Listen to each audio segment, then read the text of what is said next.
Hello അസ്സലാമു അലൈക്കും.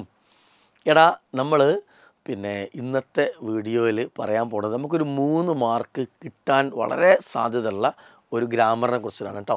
ആ ഗ്രാമറിൻ്റെ പേര് അൽ മുബ്തദഉ വൽ ഖബറു എന്നാണ്. അൽ മുബ്തദഉ വൽ ഖബറു എന്നാണ്. ഓക്കെ, അപ്പോൾ നമുക്ക് ഈ എക്സാമ്പിൾ തന്നെ അത് പഠിക്കാം. എന്താണ് മുബ്തദ ഖബർ എന്നുള്ളത്. ഇവിടെ ഈ എക്സാമ്പിൾ കൊടുത്ത് നിങ്ങൾ നോക്കി. അൽ ഇൽമു, ഇൽമ് വിജ്ഞാനം, നൂറുൻ പ്രകാശമാണ്. വിജ്ഞാനം പ്രകാശമാണ് എന്ന് വെച്ച് കഴിഞ്ഞാൽ ഇൽമിനെ കുറിച്ച് ഒരു വാർത്ത പറഞ്ഞു. അപ്പോൾ ഖബർ എന്ന് പറഞ്ഞാൽ എന്താ അർത്ഥം? അറബിയിൽ ഖബർ എന്ന് പറഞ്ഞാൽ അർത്ഥം വാർത്ത എന്നാണ് കേട്ടോ. എന്താ അർത്ഥം? വാർത്ത. ഇനി വാർത്ത എന്ന് നല്ലത് നിങ്ങൾ എന്ത് ചെയ്യുക? ഇൻഫർമേഷൻ എന്ന് പഠിക്കുക.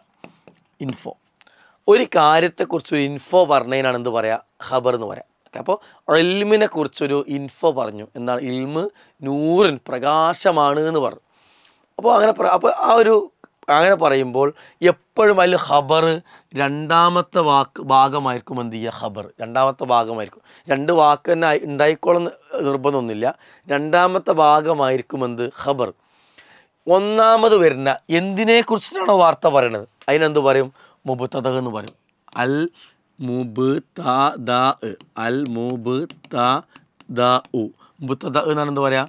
മുബ്തദ എന്ന് പറഞ്ഞാൽ എന്തിനെക്കുറിച്ചിട്ടാണ് വാർത്ത പറയാൻ മുബ്തദ എന്ന് പറയും. ഓക്കെ, അപ്പോൾ അവിടെ വിജ്ഞാനത്തെക്കുറിച്ചുള്ള വാർത്ത പറയാം. ഇവിടുത്തെ ഇൽമ് എന്താണ്?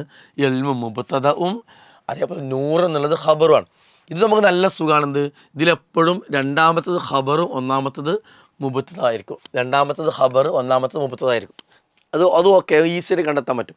ഇനി ചിലപ്പോൾ 3 വാക്കൊക്കെ ഉണ്ടെങ്കിൽ എപ്പോഴും ശ്രദ്ധിക്കേണ്ടത് ആദ്യം വരുന്ന അലിഫ്ലാമിൽ വരുന്ന വാക്കായിരിക്കും മിക്കവാറും മുബ്തദ. ആദ്യം വരുന്ന അൽഫ്ലാമിൽ വരുന്ന വാക്കായിരിക്കും മിക്കവാറും മുബ്തദ. ബാക്കി ചിലപ്പോൾ ഖബർ 1-2 വാക്കൊക്കെ ഉണ്ടാവും. അപ്പോൾ അത് അങ്ങനെ മനസ്സിലാക്കിയിട്ട് കുറച്ചും കൂടി ഈസിയായി മനസ്സിലാക്കുക. അപ്പോൾ മുബ്തദ എന്താണെന്ന് സാർ പറഞ്ഞു, ഖബർ എന്താണെന്ന് പറഞ്ഞു തന്നു. അപ്പോൾ ഈ ഗ്രാമർ മനസ്സിലാക്കിയിട്ട് ഇങ്ങനെ ചോദ്യങ്ങൾ വന്നു കഴിഞ്ഞാൽ എന്ത് ഈസി ആയിട്ട് ആൻസർ സ്കോർ ചെയ്യുക കേട്ടോ. മാർക്ക് സ്കോർ ചെയ്യുക. All the best. അസ്സലാമു അലൈക്കും.